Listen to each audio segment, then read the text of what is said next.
California Beach District, January 19th, 2020. Let's all rise for the pledge of allegiance. To the flag of the United States of America and to the republic for which it stands, one nation, under God, indivisible, with liberty and justice for all. Secretary, we have roll call. Okay, Commissioner Rivers, absent. Commissioner Way. Here. Commissioner Brown. Here. Commissioner Flowers. Here. Commissioner West. Here. All right, next up is adoption and approval of the current agenda. Does anybody have any agenda items that they want to add last minute or any discussion on this?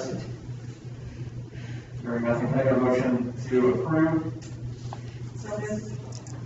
Second. All in favor? Yes, ma'am. All in favor? Aye. Next up, we have public comment. Members of the public want to comment? Nice, great. Member representative comments.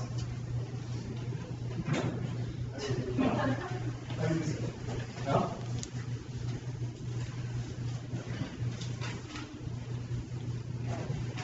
Sergeant Josh Underwood, Sheriff's Office Marine Unit. Some statistics, 79 hours on the water from the last port pointing to this one in the Port District. 24 wake zone patrols, 9 warnings were issued, all for safety items. 2 citations were issued, 1 for no navigation lights and 1 for no life jacket on a jet ski. And then 4 resource citations were all saltwater species fish violations that we wrote. That's pretty much all I have from my side. Josh, while you're up there, can you go ahead and fill in? You've had an opportunity to talk to us a bit about the request that the Sheriff's Office has made for a fan vote. Y'all will be funding from us, but I don't think Commissioners West or Flowers have had an opportunity to talk to you much about that. So could you give them a quick rundown?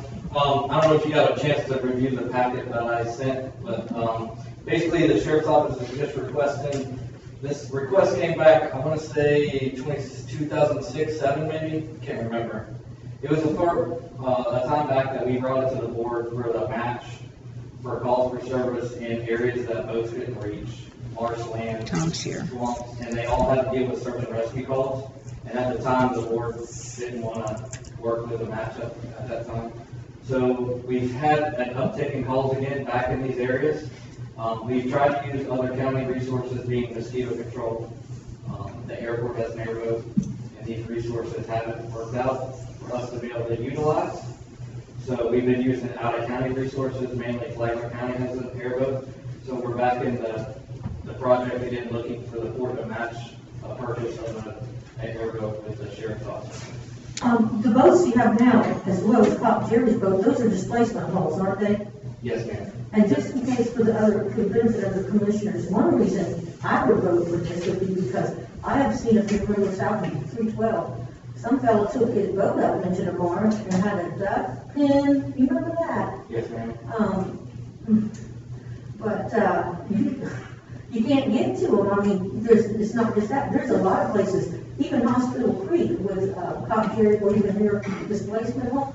Getting up there to the deep end of it by Main Street, where a lot of theft goes up that Main Street. They can't even get it. I know last time they came in the dark, they were scared to death. They were running around. Right, and there's only so much in East Creek that we can get to. So we've looked at this option.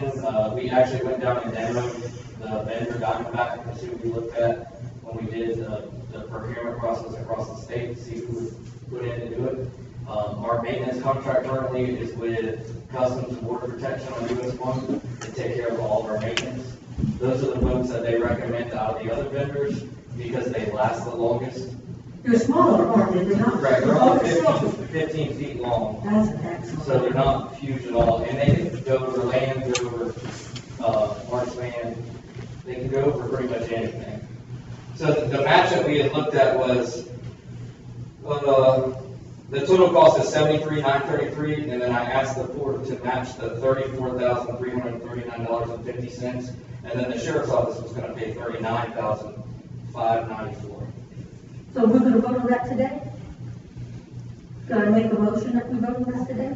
I'll make a motion. Through the chair, I do have a question.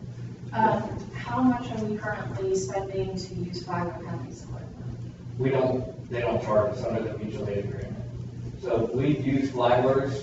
One time we tried to use it, they were using it currently, so then we use border patrols. We found the problem with using border patrols is the boat that they have here at the training center on Iberia are their training center boats, but they're used primarily in the Rio Grande. So they're so heavy because they're armored, they don't get through the marshland here. So when they get out there, they get stuck. Versus we're looking at a boat that's really light, it doesn't have armor on it, and it will just go over everything instead of like plowing over everything. Does that go over the top of the marsh if there's no water underneath? Can you still go, it floats you over the top? Yes, ma'am. Just gonna pause real quick to acknowledge that Commissioner Rivers is now. Hey, John, look at Yes. You stated that all your boats were displacement holes? Planing holes. Planing. Yeah. Okay. It's not like we don't have a shrimp trawler or nothing like that, but it's a. All your boats were planing. All the boats that we have now are outboard boats. Yeah, they're planing. They draw what? I mean, you couldn't go slowly and you're going to cop Jerry's boat up to Hospital Creek without drawing how much of water? Right, the current boats that we have, the shallows boat we can get is about 18 inches of water. About 18 at the best. Right. So at low tide, you're right, I can't get past where you turn to go across if we were down there. Yeah. Or, give an example, in East Creek, there's a derelict in there that we're looking into. Can't get to When you it. hit the first curve, you can't go back. So there's a lot you can't get to with your current police boats. Correct. Where would So you keep that new boat at? it would be kept indoors at our new marine operations building, which is the old mosquito control building right here on Old Beach Road that the sheriff's office built. So everything is, like all our trailers now that boats aren't kept on, they're kept in, they lock the building facility. It's on the trailer. Correct. So I heard the motion to go ahead and vote on approving the budget for second. Because this is not on the agenda, I believe we need to open up public comment. If anybody from the public has any comment on this agenda item before we vote? Nothing? Great. So let's go ahead and vote on this. Should we do a roll call vote for this one, Elise, do you think, or? Yeah. Great. Let's go ahead and do that.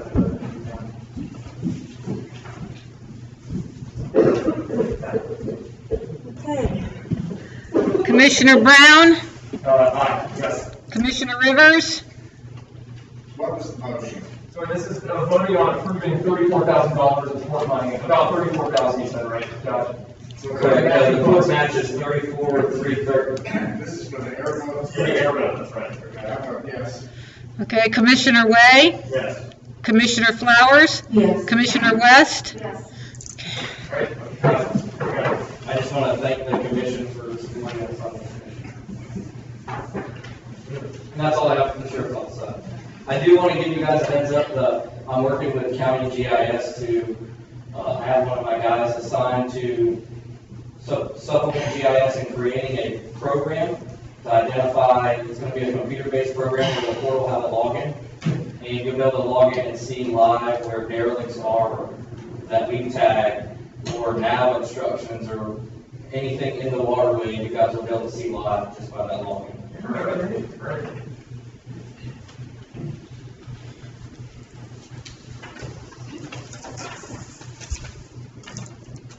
Good afternoon, Commissioner. Jim Pickett, the City of St. Augustine. We got 3 items for you today in no particular order. The first one is we were applying for a grant to move the government boat out. And my grants guy was looking at the November minutes. And if you remember, that's when Carl Blow was here. And we said that the FWC was no longer financing boat removal because of COVID. However, in the minutes, it said fine was not, was out of money, not FWC. So I just like to make that correction. What we'd like to do is attach the minutes of our, whatever application we have to approve, to do that. And that was, what brought that up was the $17,200. They'll get it elsewhere, and we went to fine, and they're going to pick up 3/4 of that, where the port's fee was $4,305. I don't know if we need to vote on changing the minutes or. So you're saying fine. We're gonna make an adjustment. Yes, ma'am. Fine is still helping us. FWC right now has no money. Right, okay. And you were saying that that big one for 17,000 to be pulled out, that's done, It's in the process. is in the process? Yes. A couple of votes were a lot more difficult than they thought, but they didn't raise any price, they did it, and I think they had a month out or something. And what did you say about an extra 4,000? The port's responsibility for that is no longer 17,220, it's 4,305. Oh, that's wonderful. And I don't know how the current minutes reflect the correction from Right. before. It wouldn't be something that needed to be voted on until the next minutes go Okay. before the full commission. Right, okay, I just wanted We to know. get it clear. That was the November meeting. The second thing I have, and I believe I sent the email to everybody, the inland markers are slowly reappearing, they're being placed in, I think there's 3 more that they need to install. So that's the update on the inland markers that the Coast Guard is replacing, I should say. And then the last thing, there were votes again.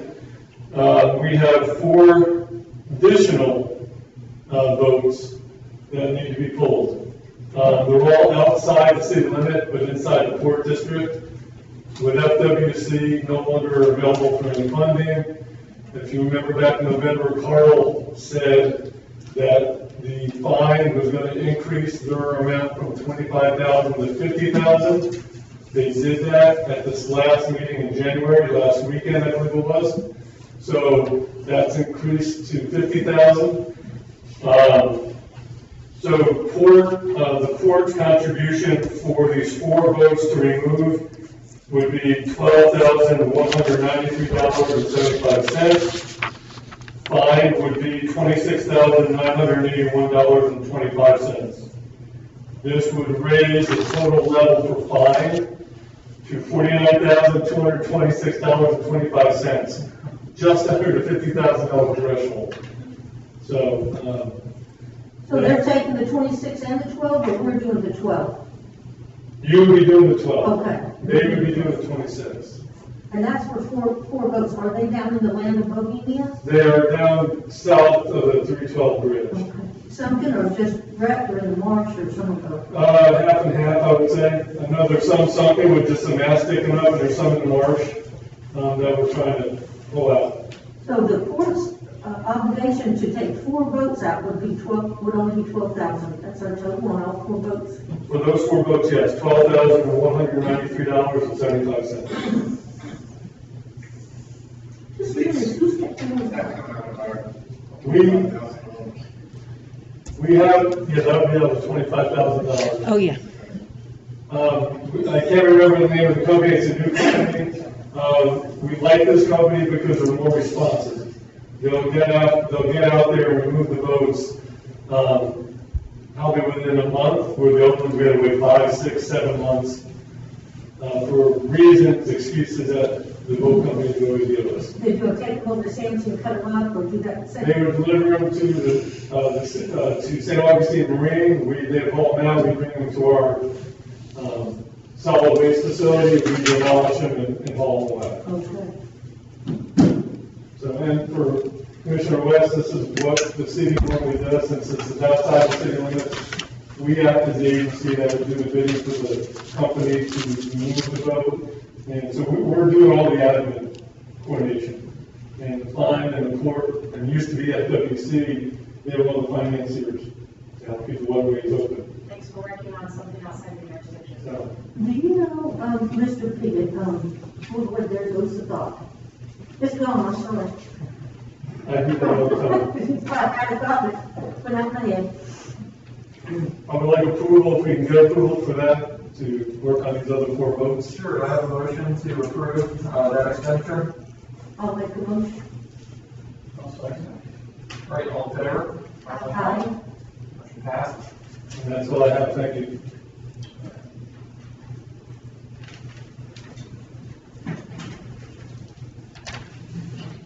Afternoon, City of LaPlaza Natural Resources Program Manager, Parks and Recreation. Just a few updates on some current projects we have going on. The first one with Doug Crane, which you guys have allocated funding for the floating docks and gangways. That is almost through permitting. The Army Corps just notified the neighbors of the project, so that's the last step, and then getting the approval for our permits. We have expanded this project into a phase 2, which we will be going to fund this grant cycle to improve improvements in the parking lot and then park amenities with a pavilion and some picnic tables as well. The second update is the renourishment project in Milano is completed. They're currently demobilizing, and Milano should reopen to vehicles in about 1 week to 1.5 weeks. Third one, we are doing some improvements to Butler Park East. The first phase, we're going to regrade the parking lot, add in some delineated parking spaces, and we're going to shrink those grass areas to allow for more parking. Where's this happening, I'm sorry? Butler Park East. Okay. And then we're also going to improve the walkover, and this will have some closures from February to March. The second phase for that project, we're going to improve bathrooms, and then again with the pavilions there, do some additional park furniture with the pavilion and picnic tables. And then we'll work on some ADA access and including some sidewalks up to the walkover. And then finally, we were approved for the Maritime Master Plan with 5 staff was in on Friday. So that will go out to bid for that, and that's for a $200,000 master plan. Do you have any questions? Through the chair, on Butler, the additional parking, is that going to be an impervious surface, do you know? I have a question on Milano, all that new beach that's going up towards Serenata, and then they stopped at the high tide line. And what are they going to, have they already done something between that and the field? There was like a gutter, I haven't been out there lately. They're going to have to do some CO planning and some tilling to finish off the project. Is that what you're looking Well, people were saying that it was like up there and then it just stopped, and there was a big space between the sand and the sand dunes. Is that not the case? I thought there was like some huge gutter running down through there. This is Nathan, he's our superintendent, natural resources, and might have further explanation. So if I'm understanding correctly, I'm just asking, is that the project limited? Nathan, can you just state your name and? Nathan Otter, St. John's County Parks and Recreation, Natural Resources Superintendent. I don't know, maybe it's not there. Ms. West, weren't you out there, where they did a lot of the sand, and then there was like a space between that, and are they gonna do something to fill that area in, where they stopped, where the Corps stopped? Okay, But so- there's still, So it's within the project boundary, there's some spaces. Yeah, it's right. So what happened is that you need a perpetual easement, so those homeowners had to actually sign an easement over to the county to allow the Corps to put sand on that area. So if they did not sign that, that is what's called a gapped area. So there will be no placement there, unfortunately. So that's what was happening, because it's private property, so they would have had to sign an easement. Yes, ma'am. So what happens then? It doesn't go there, we just can't. So we can't, unfortunately, you can't fill that area. Right, I understand, well, I'm glad you're not spending public dollars on private property, but, so that gap was just gonna be there. Yes, ma'am. Okay. Yeah. Any questions? I have a question, nothing to do with what you've already said. But is there any place in the county that's inside the Port District that the county is considered as a good location for another boat ramp? With the Maritime Master Plan, we're hoping to find that out. And that we have some land, there's one south of Crescent, but that would really just be like a kayak canoe launch, a non-motorized spot.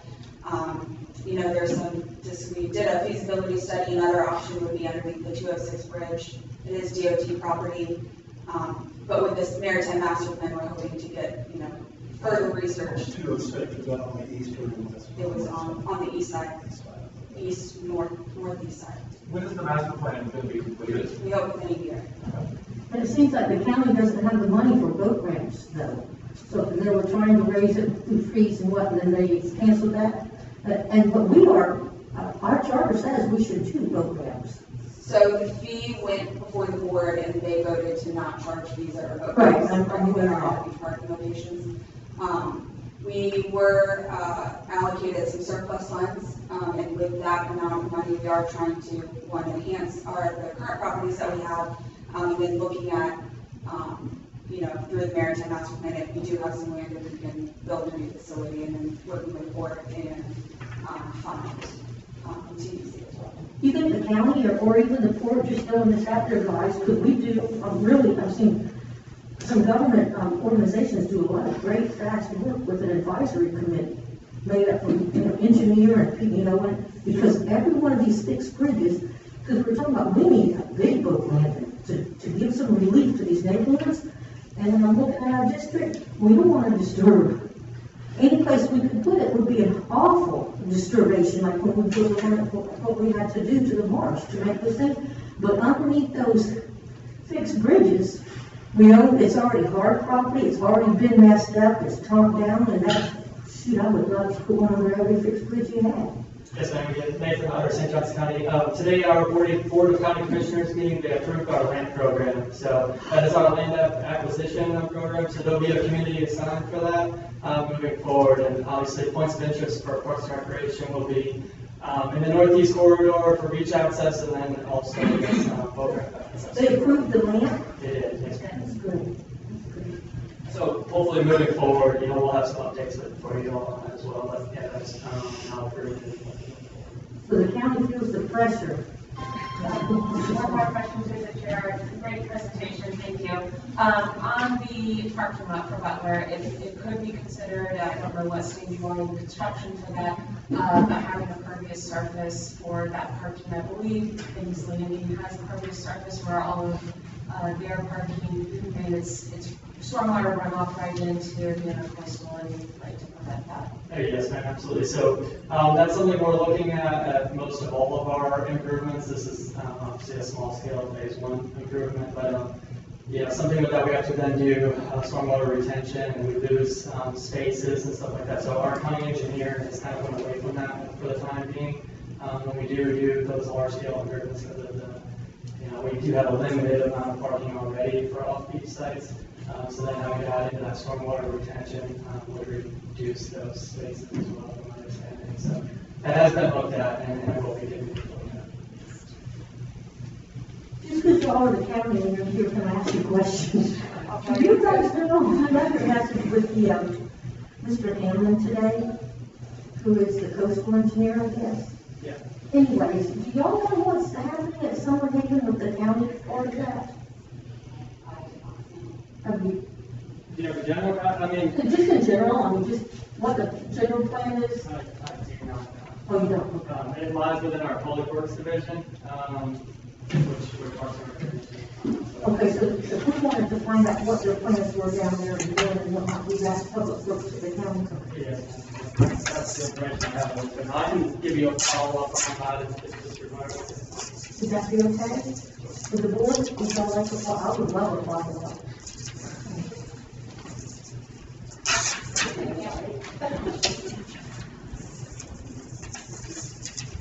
When you know everything, would you please tell us? I know that you know the answer to these questions. I know the answer to that. Do you want me to sorry, so this is a government representative? Yeah, he's a member of the public, yes. This is a point of order, I know we're curious, but this is with the Sure. Any other government representatives?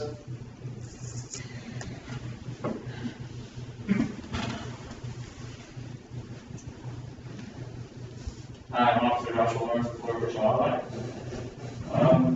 So I'm here on behalf of Lieutenant Bill Miller.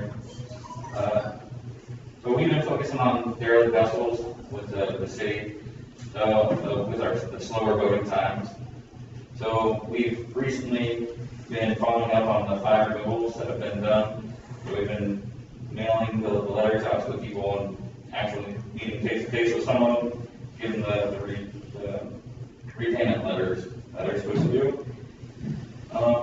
We've been focusing on all the oyster beds. There's been people coming in from out of town and actually dry docking on oyster beds to kind of do rebottoming, or trying to do so. So we've been focusing on stuff like that.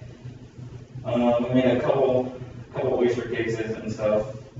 And a big problem right now are right whales. I don't know if any of you guys know about the right whales. So we've been focusing a lot on right whales because there's been quite a few sightings within the beaches. There's been paddle boarders going out there, and odors getting really close, so you're not supposed to go within 500 feet of them, because they are endangered, and it's considered harassment if you come in within 500 feet. So what we're doing is we're asking if anybody sees anything, just call it in, and we'll go out there and look at them, and document and talk to them, educate the way we know how. But that's pretty much it on that WC side right now. Any questions? All right, thank you. Any other government representatives? Get something? Did you have does the city have any locations that could possibly do a boat ramp for that down in Liberia, where all that bike path stuff is?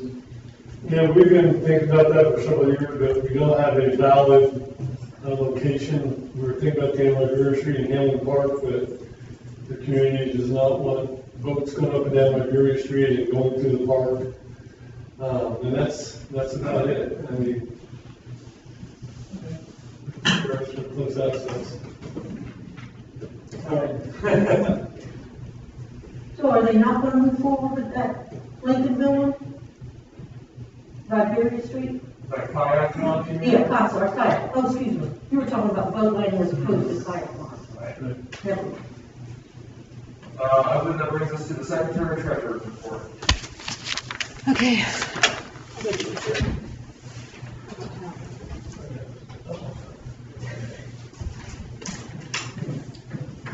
All right, so this is starting as of December 31st. The city police law enforcement overtime that we've committed 8,000 to, we've spent 150 so far, with the fiscal year starting October 1st. The St. Johns County Sheriff's Department overtime of the 25,000 that was budgeted, 5,387 was spent. For in this, we haven't really spent much except for, I believe we paid the 19,000 for, where's Chris? Is he not in here anymore? Chris facility? Yeah, I think we gave him the 19,000. For the navigational. Josh, we didn't give you guys the navigational, that went to the. That was the city. Yeah, okay, so that was also included in the operating expenses that we spent, because I gave it to her. I sent that check in. In the Florida State Board of Administration A, we have $23,144. In the operating account, we have $305,000, and in the money market account, we have $2,464,700. I transferred $200,000 from the operating into the money market so we can earn some interest. I don't know how much. But that was from, because we received of the $583,400 that we budgeted for our tax revenue income, we've received $469,868. We're still waiting for approximately $113,000. So, and that'll probably come in bits and pieces over the next few months. But other than that, any questions? Thank you, Elise. Approval of minutes, December 15th meeting of 2020. I believe it was just Commissioners Wade and Rivers and myself here. Do you have any changes to those minutes? Changes. Can we go to motion to approve the minutes of December 15th? I'll make the motion. Great. All in favor? Aye. All right. Great. No engineering report. Taylor was unable to spare someone to come today. Old business. Now we can have just Yang come out and tell us about Summer Haven, south side of the river.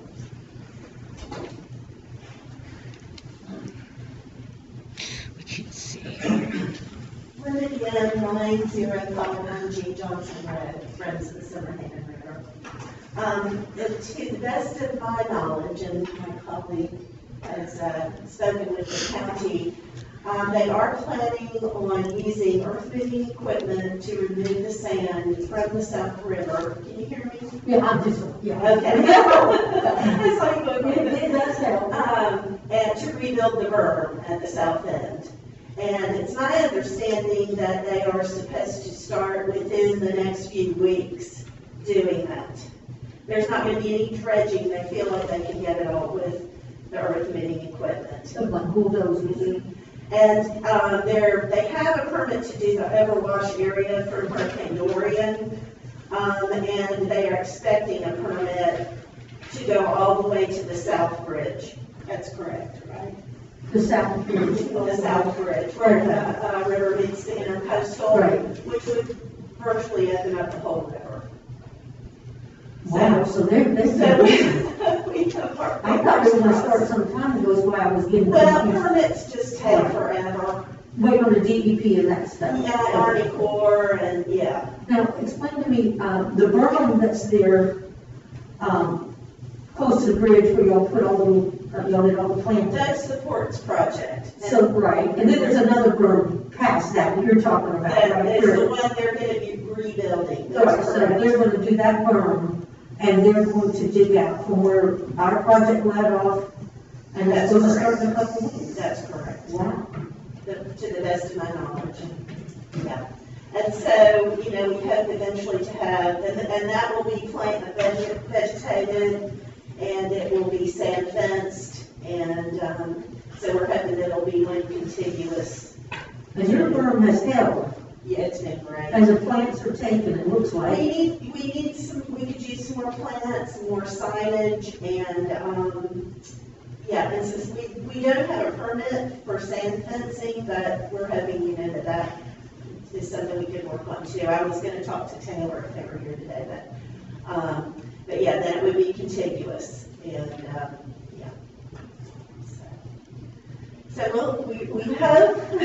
So there's a couple weeks, so we can look to see what happens. Yeah, I hope that they've started by the next board meeting for sure. Sounds like they're gonna do all of it with the things until maybe that last minute and open up like the dam or something. Well, yeah, they built, when they did the North River, they actually used the sand to build a road in the middle of the river. Oh. And then they just start digging it back like this and releasing the water. So it was a very interesting process. So, yeah. Thank you very much. You're welcome. That brings us to new business. First item is established surplus funds. Which I believe was meant to be a discussion on what we think. We have nearly $3 million in the bank at this point, right? And I believe the idea was to try to establish a ballpark of how much of that is, how much we need to keep in reserve for. I think it was- dredging project. I think it was discussed like $1 million at one time. Yeah. It wasn't that Carl long. Blow came and told us that $1 Yeah. million would be a pretty reasonable figure for us to keep in the bank. However, he also told us at the last meeting that the city, or rather so the city, the inlet has been filled in, sanded in by storms in the past, and there has been need for dredging. But the emergency dredge work that was done in a way, or rather reimbursed in a way that we should never expect to happen again. So the stars aligned, and FEMA money and Corps of Engineer money came in ways that you would never actually expect it to. So his past data on what the costs are is a little, it's not suspect, but it's not really very useful for us. Having said that, he 2 years ago told us with some confidence that $1 million would be the figure to hold back. If we wanted to be really conservative about it, maybe $1 million. Do you want, so if you want to do like $1.5 million, say, keep that in reserve. The other is usually the operating expenses, which is what we use for day-to-day operations, for all our payments, phone company, all the other little stuff, you guys. But that is, I think we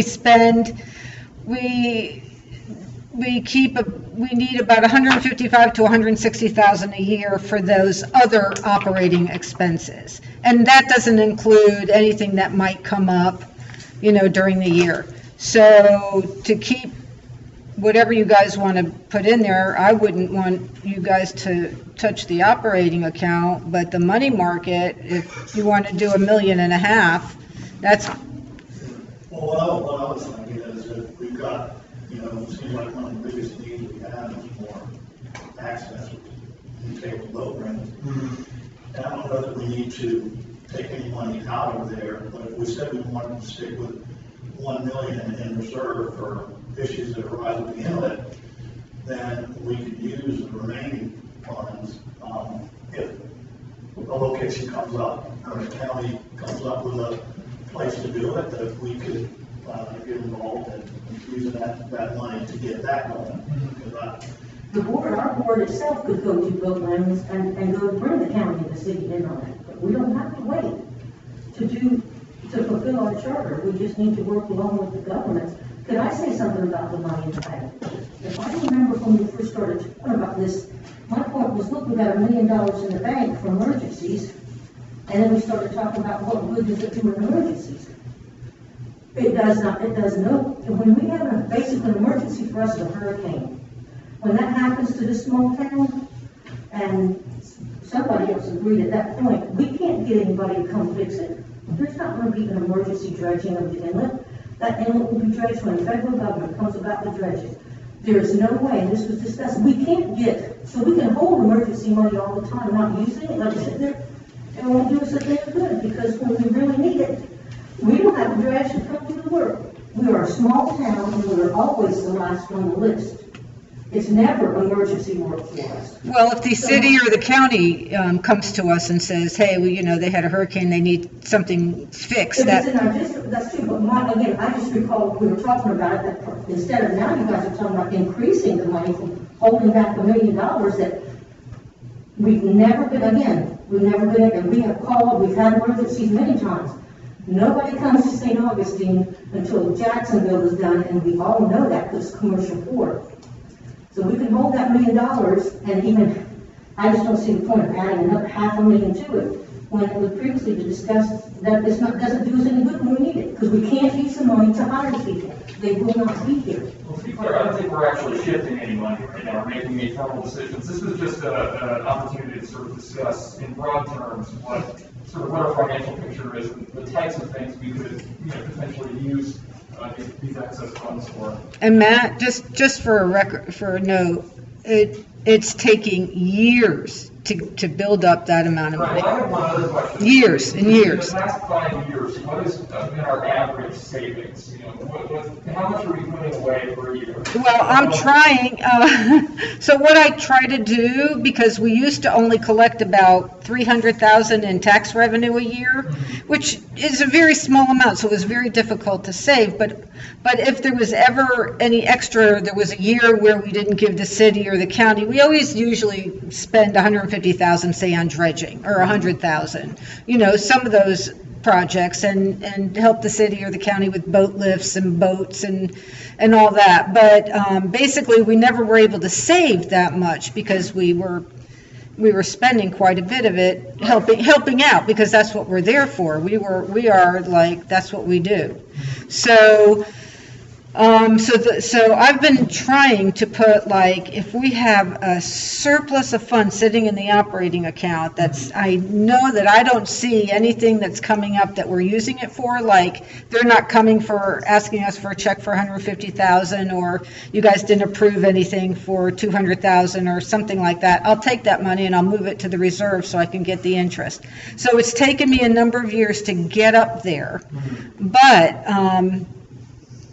on the other side of that, I don't know how much, this town is growing like crazy, and there's going to be more needs for lots of things. So boat ramps is a good one. So but it's a very rough ballpark. We're talking about around $150,000 a year in operating expenses. No, I would go, it's about 160 to 170, depending. So okay, that's and then around $150,000 a year on projects. So out there about $320 a year. and then we get 500, and we get about 500,000 from tax revenue.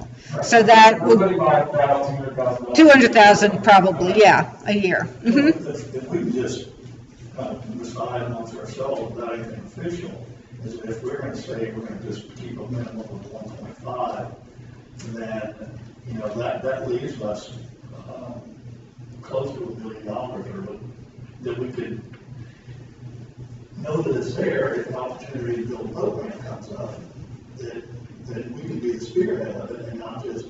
We can make that opportunity with the advisory committee, go out and do it. and set that $1 million aside if we chose to, I guess. Well, that would cover the land and the permitting and. Yeah, I just wouldn't want to take that money and just say, okay, now we're just gonna spend that on things that may come up, because a bunch of stuff will come up if they know the money's here. We're gonna need an upper craft of some sort. Yeah. I was thinking I was thinking light and navigate. I haven't Jerry come from his night goggles yet. So I just think that and if somebody came down, the county came here and said, hey, we got a nice spot for a boat ramp, and we think it's gonna cost $1 million to do it, I think the port could be the tip of the spear on that and get that project done. So that's all I would want to do with any of that money. I wouldn't want to just start, spending it, because we'll have people in here with all kinds of requests. I was more saying to set a certain amount of money aside to address the access. Yeah, we just- So it wouldn't get spent on other stuff. Yeah, we disagree amongst ourselves with that money market account that we're willing to draw it down to 1.5 million if the project comes along that's worthy. And I would think that spending anything over a couple $100,000, it better be a boat ramp of some sort.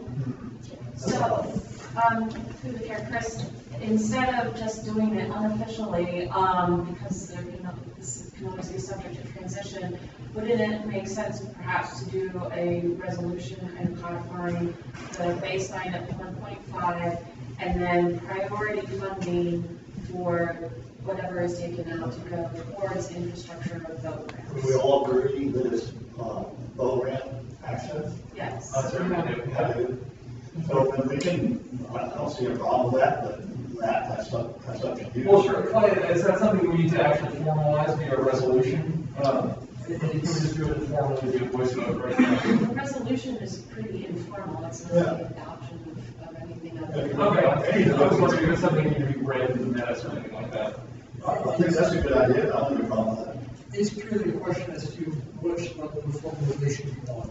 Even with a resolution, if the board changed its makeup and changed its mind and decided they either build something else with it, they could do it.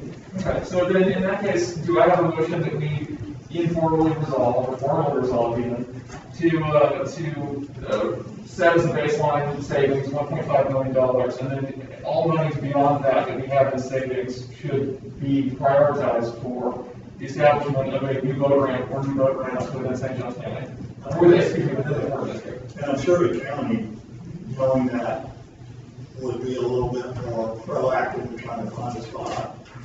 Is that all right? Do you agree? Okay. Well, that leaves us plenty of money too, because you're talking about money market money here. Mm-hmm. And so we still have that, like, if they need another boat, they might need another boat. So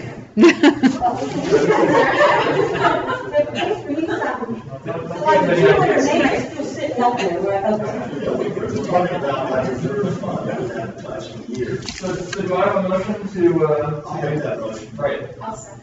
All right, all in favor? Aye. Great. Very good. Well, I believe that concludes our surplus funds discussion, which brings us to. Just for just for my clarification, is that to be or not to be reduced to a resolution to come back? Or is the board okay? To be. Thank you. Item B is grants for seawall construction. Commissioner Flowers? Yeah, it's so funny, it always sounds like you're saying Mr. Flowers. Actually, a lot of that was for, what I wanted to say about it was this is to kind of update Commissioner West as well, and I needed my update from Linda, because I didn't realize it was with Public Works at the county. I called just about everybody from Public Works to figure out what they were doing, so thank you so much for that. Because I had no idea what they were going to go on and do from down there, and all of it touches together. Did you guys get the brochure that I resent you? And Commissioner West, did you get the brochure? Okay, here's a copy.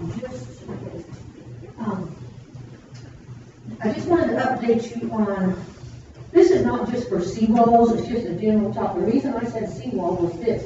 I was out in my neighborhood, and there's a fishing wall at the end of Pine Street, and I noticed that embedded in this fishing wall that's all broken down is 2 Army Corps copper things. So I just stand there with my neighbors and I called and I said, we saw your core thing in here, we're just wondering if you come build us a new seawall and fix it because it's bad and it floods and has a big hole in it and all. And so that's how I got started talking with Mr. Sells. And any commissioner, And the attorney, Mr. Suggs, will talk to you all day. He's a wonderful resource. So what I wanted to update was this. Mr. Suggs has already come down here and done a meeting with us, and Linda got him all infatuated. He says to say hello to you, Linda, and has him convinced that he could help us in Summer Haven. But then, ever since then, I didn't know this, y'all. I didn't know that our county and our city and our district just didn't want any federal money to come in here. I guess we've never taken federal money before, is that correct? That's not accurate. We don't? We do. We do take federal money. Yes. Okay, well, apparently the board doesn't, I don't know, but Mr. Suggs said this to me, he said, Sandy, you can apply for anything in here, in this brochure, and the money's already developed. If you have to wait for Congress after you get the yes answer, you're gonna wait for 2-3 more years, and you don't know what answer you're gonna get. Once you get the answer yes on here, the money's there, they start the project within a year. That's just something I wanted to give to you. Now, Mr. Suggs said, don't get anywhere near a section 1135 because that has to do with manatees, and it'll take forever. And I think also the Lieutenant Sukowski said the same thing. But I just wanted to give these to you in relation to Summer Haven because we don't know what's going to, I know I've got an update next. We don't know what's going to go there, but that's what I wanted to say. This is available. Mr. Suggs also said because our district is involved in seawalls, I'd like to make 2 points. We just finished rebuilding the historic seawall between the city marina and the National Guard. That's only a couple years old, and it is broken in 2 places. We did it all by ourselves. Didn't want to bring in any real inspectors, didn't want to bring any federal money. Taylor Engineering did that wall, and it is now broken in 2 places. A lot of that has to do with those seawalls. I think Nana, one of our constituents, I'm going to need to show you a picture here. When you build a seawall, it makes a big gutter out in front of it, right? So you start wondering, what's the seawall good for? Well, boy, you know what? When you're dealing with rolling, cresting waves, that's either from the ocean in a storm or a sport fisher with a displacement hull, will wreck your wall faster than any storm will wreck your wall once you're inside that inlet. This is, let me please show you all. This is what you can do to mitigate a seawall. We built this, and I'll pass it around. Is there a way? She said there's not. I'm sorry, she said there's no way to do it. You see these rocks? In other words, you have your seawall, and then you put a line of stones and rocks. I'll put it out for everybody to see. And watch this. It catches the dirt. Catches the sand. So you can go look right out in front of the fort. You can go look. So what I'm saying is, if I'm saying I'm for a seawall, it's not just a seawall, we're still doing it right. And there's a way to do it right.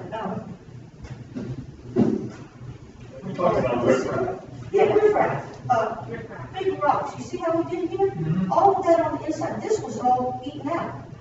You know, you live in Yeah, I'm familiar with you it. so exactly what I'm talking about in front of you. Why did we put that? Because the waves were affecting the foundation of the fort. Yeah, it cracks out the foundation, which is what we got in our city. Historic city wall. Did we get a permit for that historic city wall ourselves, or that was just totally on the city? You know that? We weren't involved in that. But you know what we could be involved with?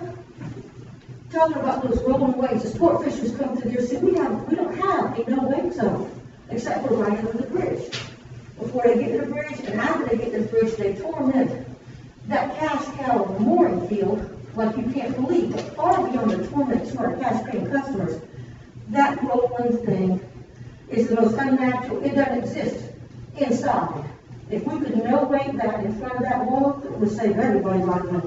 You know how when you're going from like Hospital Creek and you shoot off and you shoot to that wall where your house is across there, what's that point called? Over on Anastasia, that point that goes towards the inlet. That's Sanborn. Well, you know, what's that point called on Anastasia? About the state like Conch Island or Bird Island. Is that what that's called? So you got Bird Island, then across the river. You know, if you're looking at the fort, you can look across the river and see that wall. That wall is eaten out. It's eaten out so much from the sport fisher thing that if you want a shortcut and go to the Croc House, you just shoot across and ride along the wall where the deep water is. It's that deep there because of and that's not really, I love watching hurricanes. That mostly comes from bad management of the wakes are killing our seawalls.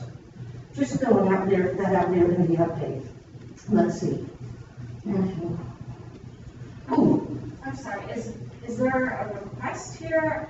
I guess I don't understand the agenda item. I'm just updating this so that you can see that we have this one. We've actually had the floor come and meet with us about this program. He suggested chapter 14 would be suitable to use in Summer Haven. And then we stop. Because if you pick out one of these chapters, they will come down. Now we know Summer Haven is actually going to be dredged. I didn't know what they were going to do next. Now that we know that they will come down and give us a $100,000 free study. Okay, but if you're not proposing that we somehow look into a seawall for Summer Haven. No, I'm just talking about, my Summer Haven, the next update is next. I'm just talking about seawalls. Okay. Are you proposing a seawall anywhere? No, I'm trying to tell you. Okay. What I'm trying to tell you is, in here, we can get seawalls, we do need seawalls. For example, let me tell you what can happen. If a government sponsor like the Office of Military Affairs calls up the Corps and says, you know, out here in front of the National Armory, they came in and built the wall for them. We have never asked for federal help from the city, according to the Army Corps, to help them mitigate flooding in the city. And we can do that too, along with the city. Seawalls are in our charter. So I'm just pointing out some different options here. That yes, I know a lot of people are against seawalls, but you can do seawalls with the riprap and mitigate it. And that we can get a lot of help that's free to us, $100,000 to start, free. But, you know, according to the Army Corps, the city's never called them in, so maybe there's some options there to look for funding, is what I'm trying to say. And you have the brochures. He recommended chapter 14 for Summer Haven, but now as far as that goes, they're just waiting to hear from us. The Corps is literally sitting and saying, does the Corps want us to come back down in Summer Haven and do anything else? That if we said yes, the next move would be, we'll come and do a $100,000 study. Because we know we weren't happy with the finishing of what we left. Should I just go right on then into my Summer Haven update since we're leaving that? I didn't see that on the agenda. Is that on the agenda? Oh, I'm sorry, I thought that was on the agenda, the update for you. Well, would you let me go ahead and do that? I feel fully briefed on the Friends of Summer Haven, the Friends update. I'm good. I agree with that. Okay, well then, I'm not sure that the Friends of Summer Haven gave you all the data. For Summer Haven update, I can send it to you in writing if you'd like. But the way that we left Summer Haven is we had voted to follow a suit to recover taxpayer money. Did you get that update? Yes, Jim Bedsall to look into possibly. No, we actually had a vote. Mr. Lisa, if you pull that up, we did a special meeting on July the 8th. Are you sure you don't want me to go through this? No, it needs to be properly noticed for the public. It's not on the agenda. Okay, I thought I saw it on the agenda. No, it's not on the agenda. No, it was on the agenda of the meeting that I missed. And I was told that was moved to this agenda. That's why I came with you. No, I just put tabled. I don't have all of it on the agenda. I just said it was That's why I tabled. came prepared to do that, I'm sorry. Okay, it's not a problem. I just want to make sure that the public is afforded procedural due process. But as I recall, we did take an actual vote, if you don't mind pulling that up. No, yes, ma'am, we took a vote. We had a July the 8th special meeting in which we investigated Summer Haven. And then we decided to vote to follow suit. And then I asked Mr. Bessel about following suit several months in a row, and he kept saying he was working on it. Yeah, nobody would take it. Yeah, Right, but that's what I'm trying to get to now. Sure, but we need to table that because as Jane said, it's not on the agenda, so we will, we'll place it on the agenda for the next meeting. Also, place on the agenda, if you don't mind, because I've been talking to, you know, we had that from Mr. John Wallace, who was so well qualified, and Mr. Wade was voting on, anyways, if you could place that as to voting for the attorney for that, please. Okay. We had already gotten. What do you want on the agenda next month? I'm sorry. We were at the place and we were supposed to be voting for the attorney to take that suit. Because we've already voted to file the claim. We need to go back and look at that. Please My do. recollection is not that we voted to file a suit, we voted to ask Jim to pursue the possibility of an No, insurance sir, I'm claim. sorry. If you pull that exactly up, or just give me the, I don't understand the. It'll be on the audio. Because this was a definite vote, it's so much so I had called Miss Jane West to get her on as a lawyer. I don't do that when we don't vote to move forward with we voted, the actual thing that was called was a claim. It'll be on the audio minutes. If you get me the audio, I just like to know They're right on the exactly- website. They're right on the website. All the audios are on the We website. can talk about that at the next meeting. Okay, if you put also at the next meeting, hiring a lawyer for that. Okay. Honey, we already, I'm sorry, I didn't mean to call you honey. We already got there, that's why we had so many discussions with Mr. Bedsole about it. We were already at the point of hiring a lawyer. So the backtrack on this, I'm not going to understand the backtrack. If you put that on the next meeting, please. Okay, next agenda item is procedure for replacing channel monitors. We don't have Taylor here. I spoke on the phone with Jim Marino at Taylor. We need to approve as a board if we want to have them actually do a survey of channel markers. I believe there are 11 installed around. These are the ones, there are a couple, what is it, 7 and 3 are listed to, they're always going down, Josh. And there's a couple that are particularly vulnerable. It seems like they can't type those and knock down. We spent, It's the ones right in the dirt. right, so we spent many thousands of dollars replacing those, or resetting them over the last, since in my tenure on the board, I think we probably spent $25,000 at least on just resetting those two channel markers. That's just in 18 months, isn't it? Yeah, Jim gave me a back envelope estimate to replace all of the channel markers in there with steel or concrete markers that would have, dolphins, the bumpers on the outside and everything. Would be under, he said, $100,000, but that was about as specific as he could get. But I would like to ask the board to approve us asking Taylor to formally survey those markers so that they can give us an actual estimate and sort of a menu of options, because it's possible we actually don't even need to replace all of them. It might just be the ones in the curve that we need to replace. But having said that, if there are mobilization costs, there are some costs with replacing each one, so it might make more financial sense just to replace all of them once we've got a crew out there, et cetera, et cetera. We need to ask Taylor, we need to spend some money with Taylor to get them, so that we can actually have a concrete answer to that question. I'm not sure what do they need to survey? What is an actual survey? They're going to tell us how stuck the markers are? I have not been impressed with their work. So again, why would we pay for a survey when we know exactly which marker goes down over and over again? Why don't we just call up the people that have the businesses that replace markers, have them come in here and talk to us? Because we can replace all those markers for way less than $100,000. Those markers at the top are not. Well, I think that, for us now, when there's an emergency, and Commissioner Flowers said that we put it out for bid under certain criteria, that they have to, react and replace it within 36 hours or something. And then you have somebody on the line that says, yes, we'll do it. And if a marker goes down, call them up, they go do it. Secretaries call, really? If Josh calls or sends emails and the marker down, and it's the secretary's call. We've been paying $400 for the engineers to make the phone call. Chair, I do understand the need for a survey because it's right there near the inlet. There's going to be a lot of changes, especially with the hurricanes that we've had over the years. So I understand the need to be surveyed to make sure we're, putting the markers down where the navigational path actually is. But I also agree that this is something you should put out to bid to get an estimate on, rather than defaulting to Taylor Engineering. I think that's just proper procedure. And a big part of the cost is going to be them doing it in a timely fashion. That's where it gets tricky.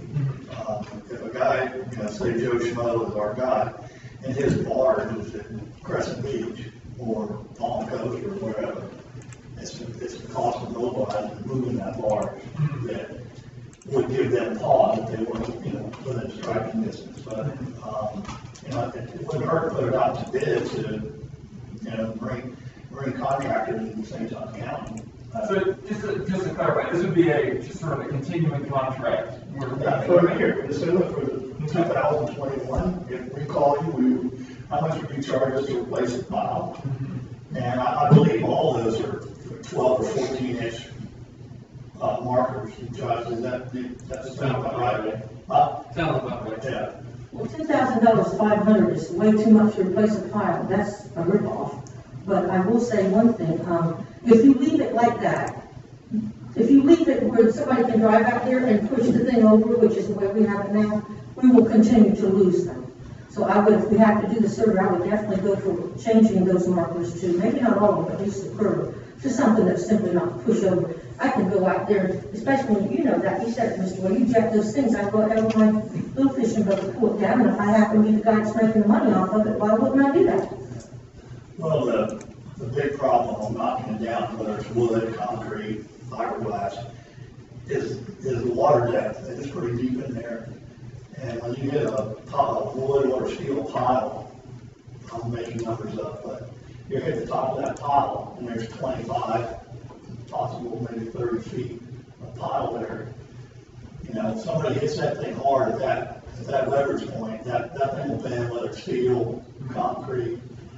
Maybe we need to have a camera out there so we can find out who whacks it. That's not a bad idea, I was thinking about We it. proposed that a couple years ago. I would obviously put a wildlife camera out there so we can catch what we Well, people tie up to, literally just tie a rope off, tie their line off to their sitting watching the whole time the tide's coming in and pull it, the thing with them. So would you like a motion then? I can move to put out to bid, obtaining the estimate for the surveying of Salt Run. Is it two specific markers that we're focusing in on here, or all markers within Salt Run? I think it's Usually six and number 4 Six. are the ones that keep getting knocked down. Okay, so for markers 6 and 4, if this is part of the motion. We've got marker number 3. To put out to bid an estimate to survey and for one cost line item, and then to replace. And then that would be a second cost item. And then thirdly, what the anticipated cost and timeframe would be for replacement in the event that they went out. That's a really long motion. Yeah, well, I would just think we would do two separate things. We do one, we agree that we want to get some marine contractors to give us a price on replacing the pile, and that they'll do it within whatever hour we decide, 36, 48, and see if anybody even bites on it. You know what I mean? Mr. McCarthy will do it, he's already told me, $750. Who? Mr. McCarthy, Okay, well, he trains right out of, let's put it out for bid that way, and then we can do the survey, the separate line item if we think it's necessary. Josh, you got it. Sergeant Josh Underwood, Marine. Mr. Chair, if I could just make a comment. Sure. I know when we originally talked about how much it was getting knocked down, that the board was gonna look into lighting the private aids to try to prevent these aids from being hit so much, and in conjunction with the regulations as Coast Guard. Did we look at any more of that? My recollection is that Taylor, that Mike Charlie from Taylor came back and gave us a rough cost on putting lights on each one, but that was probably over a year ago at this point. And just a suggestion, you don't really have to light each one, like Coast Guard doesn't light each one, usually it's every other, but that might help with how much they're being hit. That's certainly the first one. Right, what's that? Certainly the first one. We Right. I thought we said something, 750 bucks for the solar powered light. yeah, I thought it was right around a grand. All I'm concerned, I thought that those get But they sold all steal the them. time. They Yeah, so. so the Dolphins out by Girl Land, Anchorage. I said, every buck watch those descriptors, they steal. We're down one. Right. There was 3. And those are the responsibility of DOT, so they're probably tired of me Okay. complaining to them that they don't have lights on the moorings, but. Which one needs a light the most? Is it 3 or? So coming in, I would probably say if you put one at the beginning and then one at the turn, where you're coming in and you start to turn towards the bunkhouse, that's really where your markers are missing. Where's marker number 3? There is a green Coast Guard's replacing that green, it's a temporary aid right now, right there at the inlet of number one. So once that gets replaced, it'll have, right now it's got a flashing temporary, but they're gonna put a flashing island back in. Maybe we could just do 2 lights, and that would give us pretty, I mean, that would be better than what's there now. and why is marker number 3 gone down 3 times since I was on the board? Is that on the curve too? That is right next, so that's 2 away from the curve, So it just happens. on the inlet side. Right. Just for some reason that, okay. Right. So you would recommend something on the Now, curve? number 3, when it's been replaced, it's not been knocked over, it's been the whole piling's gone. Like it's floated away. It's in a lot of current right there too. Right. Once it's down, it's really gone. So I don't know if the pilings that they're replacing with are low enough or. But I just had to comment on the lights that we talked about. Could we put the lights on the next, agenda? Why don't you just make it part of this motion? Yeah, for lighting as well. Or is that something we should be asking Taylor about, right? What should, You should remind them, I mean, we get a grant contractor to do it, Yeah. installs it. okay. Maybe we come up with one that's keen for being stolen, you know, electrocute or something. So what is the resolution again? Do you want to submit it, can you have the other tail ends, you want to separate? Yeah, I'm trying to piece together what I said. Right, but- well, let me do this then. I make a motion that we put out for bid and specify replacement of a piling and also install a light and put it out to bid to marine contractors in a timely fashion. I don't know, it's 3 days. They got to come and fix it within 3 days. Right, the replacement window would be 70 hours or less. You're all set. That might be tough. That's Yeah, a yeah. tough commitment. We'll see. If we can't get that, then 5 days. If we had our own bars, let me talk about it. No, we ask, in your bid, you tell us, you know, how long after we make the call will you bid? And let them give us a window to decide. Right, and what was the deadline for bid submission be? Is that dictated by the state law, where, or do we do that? You have wide latitude, and if I could just interject and make a proposal for the commission to consider, is because there are a lot of ideas coming together here, and not a lot of it is completely crystal clear, that perhaps the motion could be that a draft bid proposal be prepared for the commission's review at the next meeting. You'll have something on paper. I clearly have some of the ideas everybody's kind of focused on.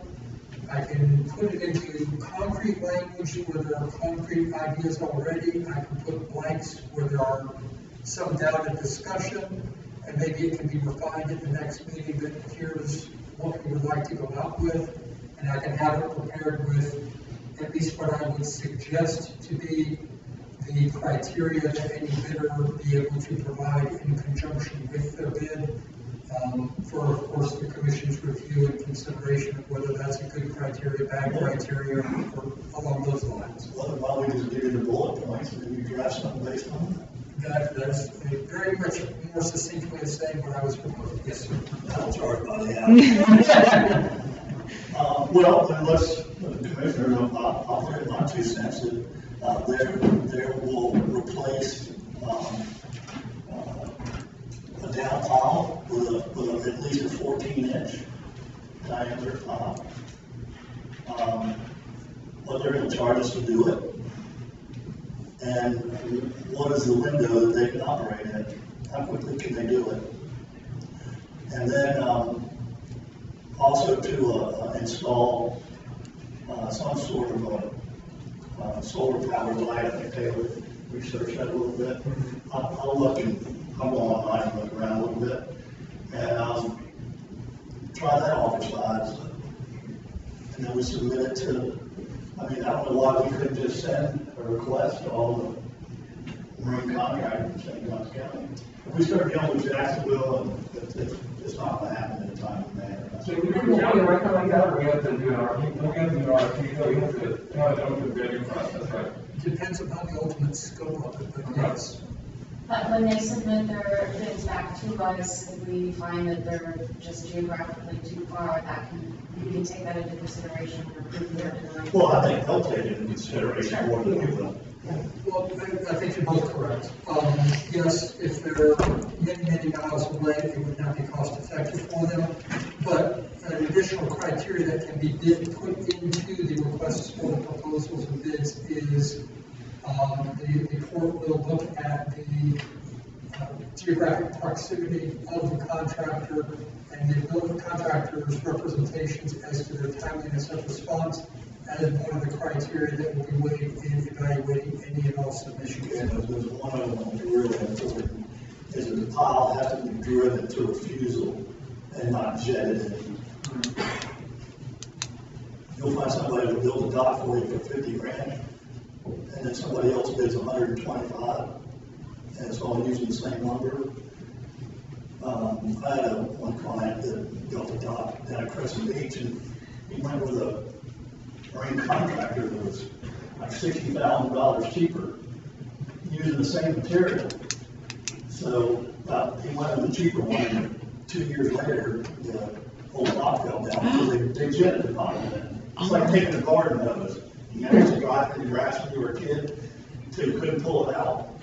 I did that a couple times. That's exactly how marker number 3 has been coming out. They have been jetting it in, even though, as you said, Mr. White, we insisted that we were paying for pile-driven things. The receipt says jetted in. They'll come right out. So that's what they were paid almost $10,000 for it, jetted in marker. It has to be driven. Yeah. So I think Vivian wants to speak on this.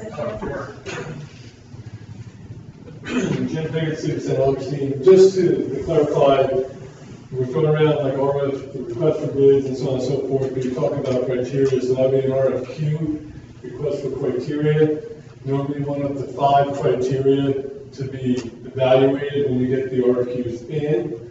And then you could select 3 to 5 to 7 to 11 people to do the evaluation. The score sheet needs to be made up, and the evaluations would be done independently before they're discussed, so they wouldn't be changed or whatever. And the city normally would bid things out as a minimum of 2 weeks, 10 working days. So I just think that we got to keep it pretty simple on. Yeah, and I agree. And the one thing, talking about having the survey, maybe one of the answers to the survey would be, because you have to check out the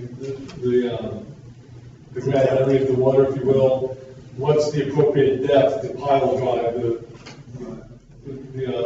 cement underground? We don't, I mean, our contractor knows that.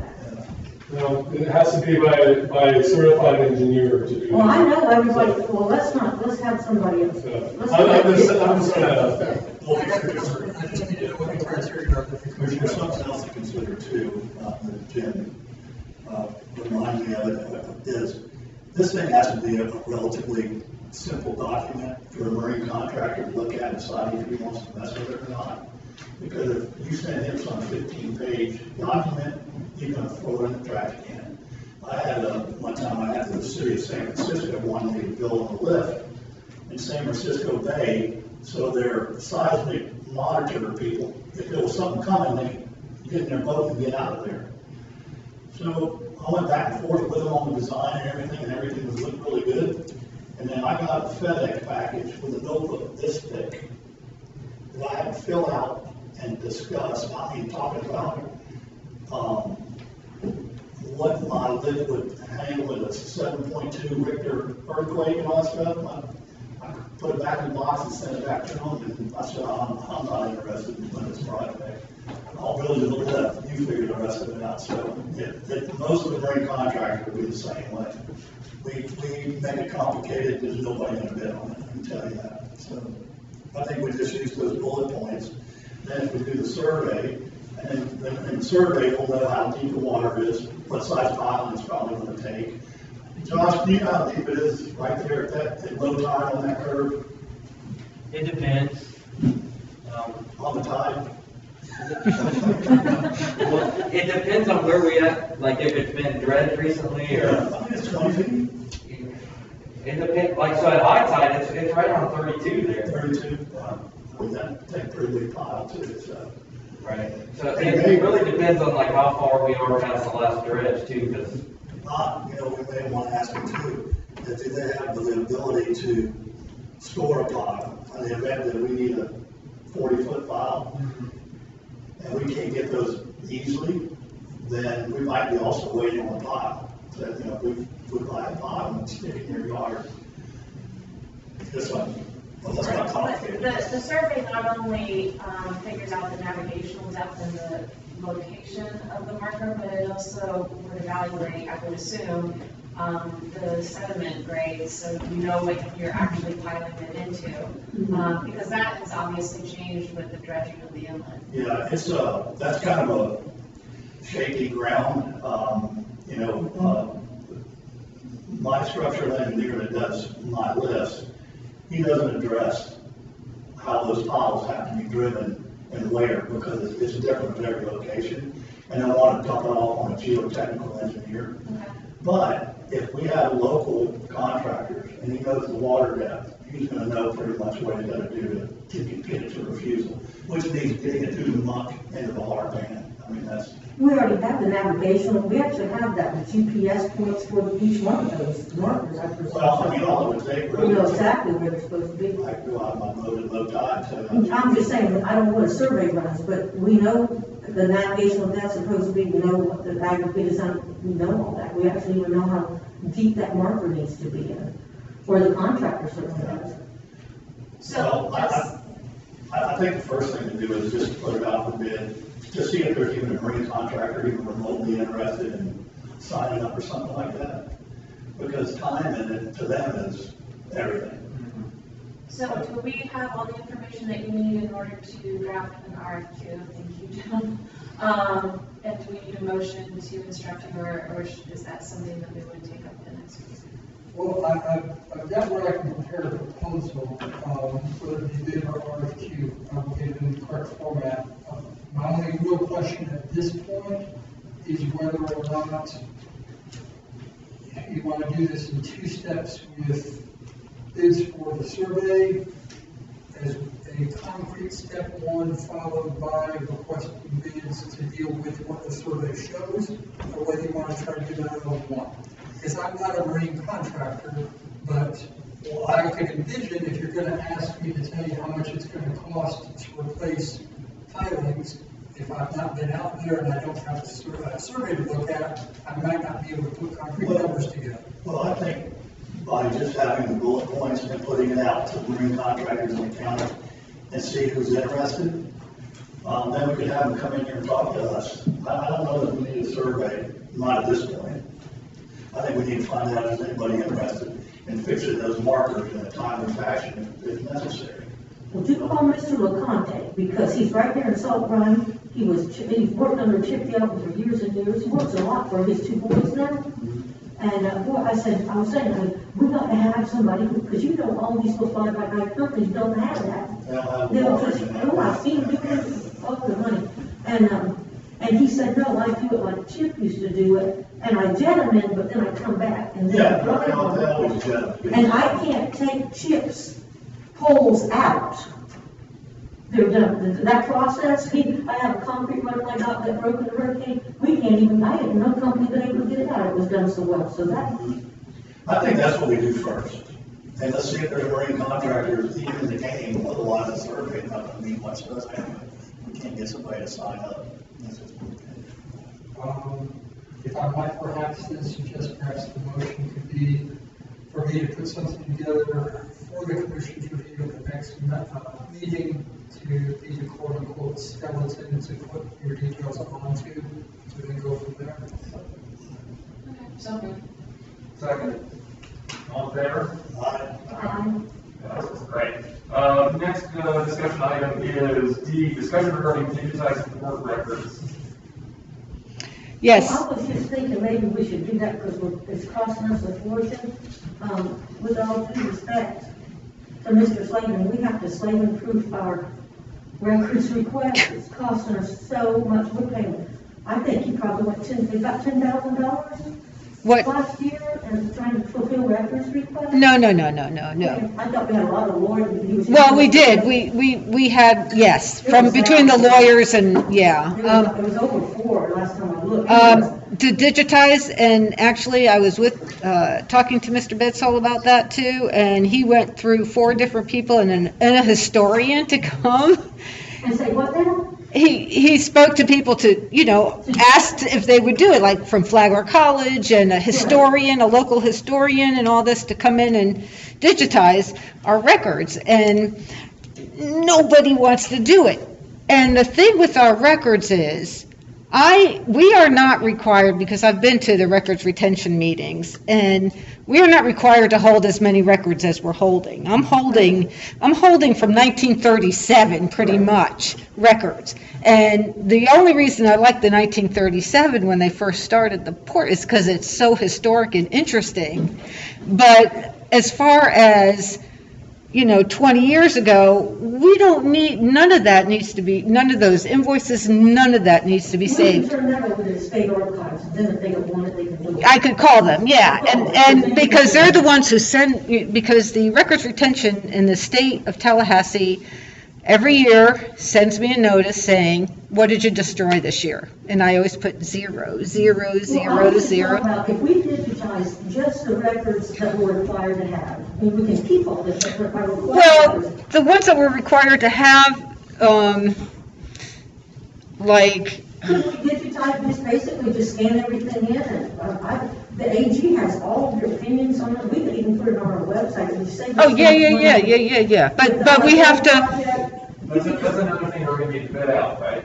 Yeah, because that's still going to take time. You have to hire somebody. And I mean, I could sit there and if I didn't have a job, a regular job, so you have to hire somebody to. Also, the Sunshine Law says that we could hire, I know he's talked to a few other people, but they're actually archivist companies. Yes. And they do it, and then somebody, and they're just punching them. No, you guys just have to approve the cost. That's basically it. Yeah.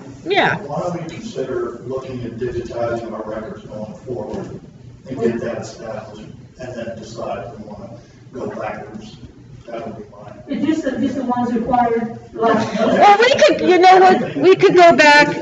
You could go back like 3 to 5 years, and because basically the invoices don't need to be digitized. The invoices and the checks, they're the same, and they're in a box, and they're there, and the bank statements could be digitized, because that's public records. You want to look and not put anything from the past in there? Let's not do it now, but if we think that it's important to have records digitized, let's just start doing it. Well, okay, then we have to.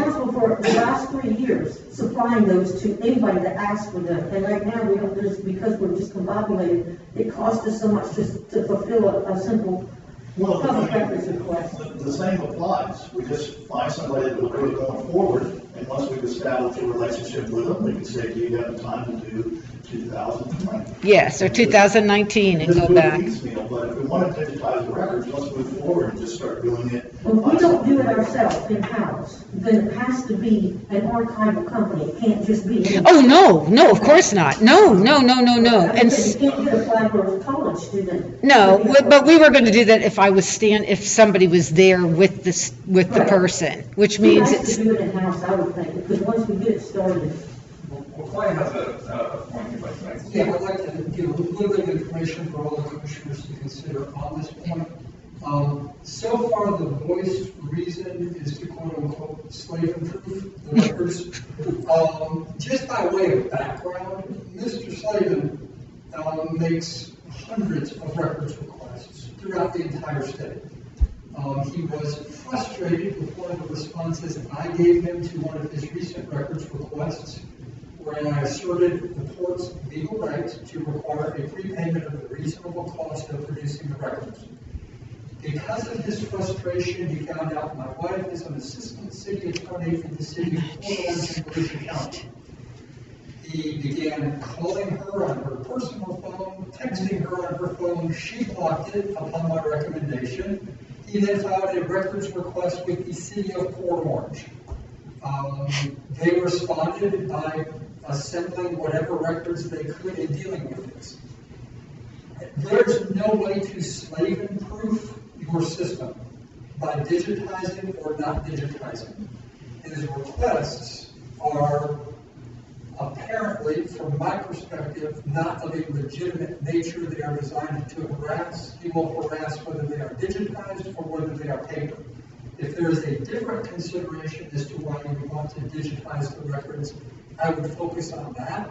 As far as Mr. Slavin goes, I can say in my limited experience with him up to this point, if the legal right to require prepayment for producing records is asserted, which we do, magically the prepayment never comes in. Mr. Slavin never actually wants the records bad enough to pay for the cost of producing the records. So you're already, through what we've done, we're as slave and proof as the court can be.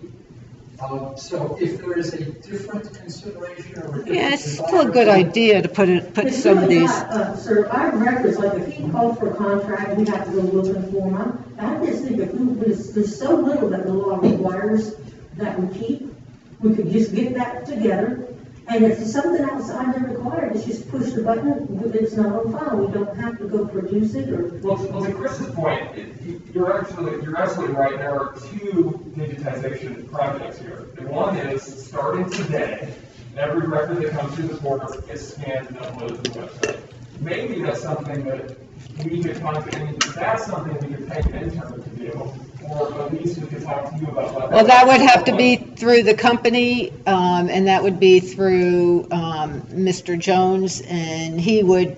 Sure, he would have to redo the engagement letter, basically, of what the costs incur. That's what that would be, but that would be sort of an ongoing cost. Yeah.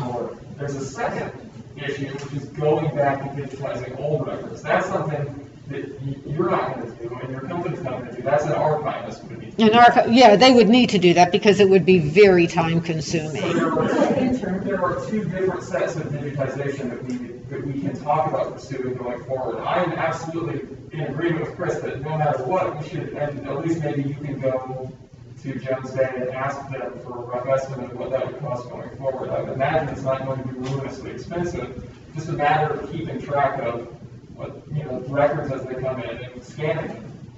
Oh, I guess we need to pay for additional web hosting or something too. I'm not sure that we necessarily need to make them, like.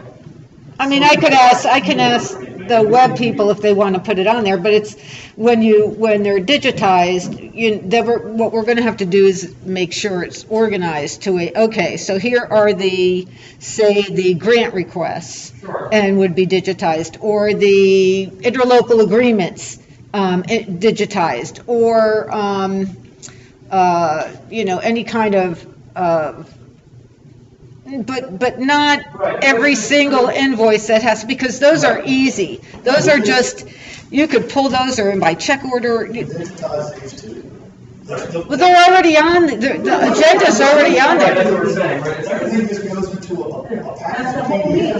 The pictures, the package. The package, like what you said, It's all in there. it's actually on my computer because I download everything that is sent to me from you, everybody that sends it. I have to download it and then I email them all back to you. So my proposal would be to at least ask your employer to give us an estimate on Sure. the cost to going forward digitize only the records that we are legally required to keep, but digitize those on a rolling basis.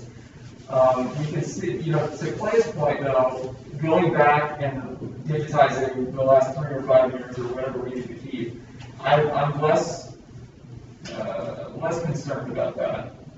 And also, that's an issue that if we start digitizing starting today, 3 years from now, that will not be a problem anymore because we will be completely caught up with our record keeping requirements digitally.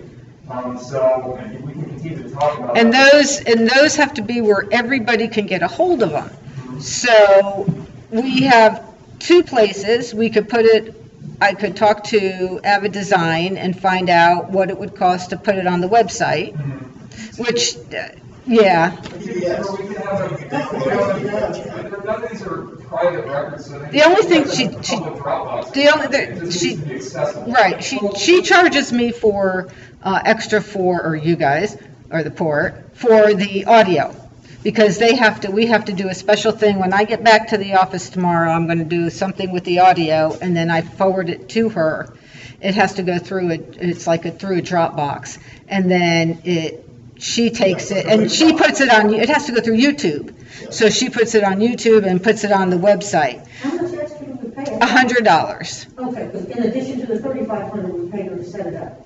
Oh, yeah, but that was for the past, yes. I just envision you go on the website, and it'll have the meetings for 2021, pick the date, click on it, there's all the PDFs, all the documents, so you print it out. That'd be awesome. Well, that, Another consideration on that though, if it's instantly accessible to the public on the website, then whoever the host is has to make it ADA compliant. The WCAG, I think the current is 2.1, and sometime in the next year it's going to be 2.2. You know about the version of PDP? No, that's the federal guidelines as to how to make it ADA accessible. It can't just be a pure, here's a PDF. It has to be a document that someone that suffers from a handicap can be accessible, that they can get to it as well. If the documents are retained. what do you mean, like, If the documents are retained digitally, that are Visually? instantly accessible to the public, if that's an issue you don't have to cross. I don't do web hosting.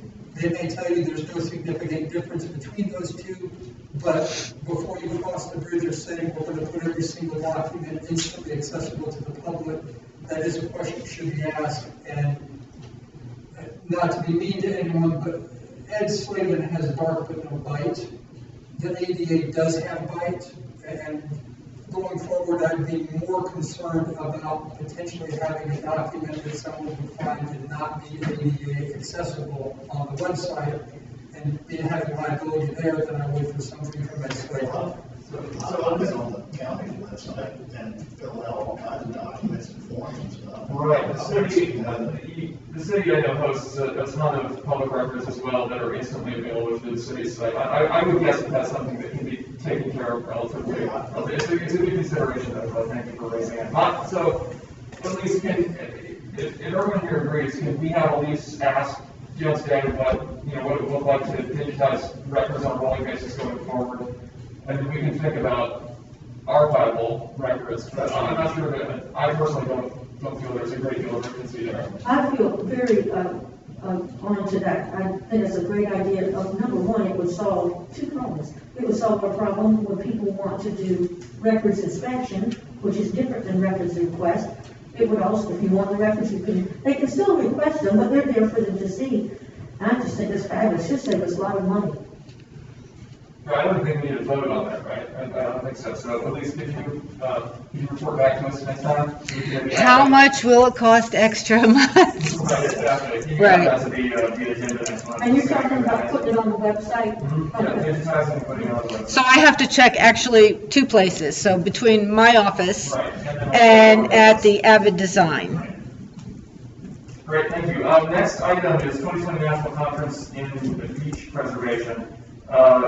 Commissioner West, I believe, the item here is just whether you wanted to attend, and the item is, will we reimburse you for it, right? Yeah, and unfortunately, yesterday was the deadline for early registration. Yeah, but it was a $50, I think it was just, It's an expensive conference. Yeah, it's If you $500. attend virtually, it's still almost $500. I know. So I do want to attend virtually, because I don't want to go to Embassy Suites. Is I find your $500 there is unreal. 500 virtually? No, it's like 425 or 450 virtually, which is God. really high for a virtual conference. It is. Isn't it 2 days though? Isn't it a couple of days? It is. Yeah. So I think it's a worthwhile conference for someone from this commission to attend. I think Commissioner West would be a perfect representative. So I would move to approve I would like to go reimbursement too. for. I'd very much like to go. I went to the one, nobody showed up at the Army Corps. I was the only person to go to that. I'm very serious about my work here. So I'd like to go too. Yeah, I mean, I do consider the subject matter to be that is directly pertinent to the scope of work that this commission does. I'm all in favor of having our commissioners as educated as possible on the subject matter that we make decisions on, so. It seems so important, we should all know. So, the motion is to, do I have a motion, are we provisionally reimbursing as much as 5 attendance fees to this conference, depending on? Well, it's a virtual conference, so are you guys all going to virtually attend for the 2 days? I was gonna go, I've already had the COVID, so I was gonna, if you let me, I was gonna go with my mask. What is the in-person fee? Do we know? The in-person date? What is the in-person fee? I don't know, I thought it was 500. It is. I believe it is. Did you, any of you pull out a copy of the email? Well, I saw the copy Jane requested, I think I replied. You were, because that was before, yes. Somehow you were left out of an email or something. And Jane, why did you say you didn't want to go in person, just go to the COVID, or you said something about Embassy Suites? Yeah. Yes, what? I just personally didn't boycott them. Is that the one, where's that one? That This one's, is where the old Sheraton used to be. oh, God, yeah, okay. Oh, yeah. I'm getting old, I was there when that Sheraton was brand new. Yeah. Jane, do you know what they're doing next to that now? Closer to that I way? don't know what they're doing. They are taking their surface parking and converting it to more rooms. And it's an expansion wing that will be facing Anastasia State Park. And it will. Will they be able to eliminate parking and add rooms and still be in code? Yeah, they I'm not going to answer the code question, but where they're going to put the additional parking is, if you're familiar with the property, there's a grassy knoll area near the pier. That grass is going to come out and it's going to be surface parking right up against the. Now, is that their revenge for not getting the big water slide? No. Oh, yeah. Wow. So the motion then is to approve attendance fee, a virtual attendance fee for Jane and an in-person attendance fee for Sandy. I would like to go. Does anybody else? I don't have a problem with it. What's that? I don't have any problem with it if they want to go. Okay, so I will move to approve this just shy of $1,000 for attendance for 2 commissioners, one virtual and one in person for the 2020, or 2021, National Conference of Beach Recreation. I'll second it. If you would get me the application to me, or I'll write I'll write the check unless you want to just be reimbursed and pay yourselves, and then I'll reimburse you. Let's cut the middleman out. I'll get you the application and And then I'll write the checks to you. Okay. do you need a second? I got a second, so all in favor? Aye. I'd like to request that they bring back some kind of report to us at the next meeting, so we can find out what happened to. Of course. Thank you. Well, she's going in person, so she'll bring us back. All the mints, all the waters. Pamphlets they can pick up. For $500, I'll bring every piece of paper they give us. You can steal some towels too. Mints. What do you think you want Sandy to do while she's there? You just tell me. Final agenda item of new business is the St. Clair County Land Program, Commissioner West. Yeah, and county officials reported on this earlier in their presentations, but I am thrilled to report that the county commission, by 3-2 vote with Commissioners Waldron and Smith voting against, did approve of funding the land acquisition and management program to the tune of $500,000. This is something that hasn't been funded in a very long time. It basically, the funding stopped after the recession and it just was never reignited. So there was a strong push by the Matanzas Riverkeeper, my organization, 1,000 Friends of Florida, Audubon, Sierra, Citizens for Smart Growth, to get that funding back in line. The reason this is so important is because in order for us to get matching dollars from the state, they want to see that we've got some skin in the game. And so they want to see that the county is going to have funding to match those dollars for land acquisition. Otherwise, we're just basically leaving money on the table. I met with folks from Parks and Rec. I believe you were on the conference line, but I met with them in person over on Rysell Road, when was that, a week ago or so, to discuss the funding of the land program, plus boat ramps, and a whole bunch of other issues. And Doug Gill informed me that he's working on establishing a park foundation to raise money through a 501c3, so contributions would be tax exempt. And if we can collaborate on funding for this, potential funding could include increased beach access, which would give us more federal dollars as well for beach nourishment projects, and in addition, boat ramps.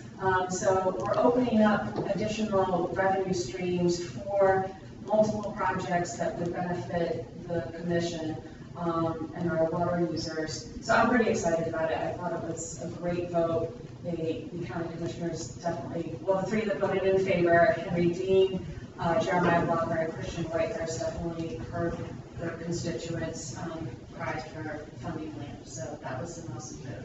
And hopefully we can piggyback on Parks and Rec's efforts to identify good locations for a boat ramp and start utilizing those funds. I could ask you a question about that. Oh, what's their first project? Do you know that they're looking at possibly acquiring?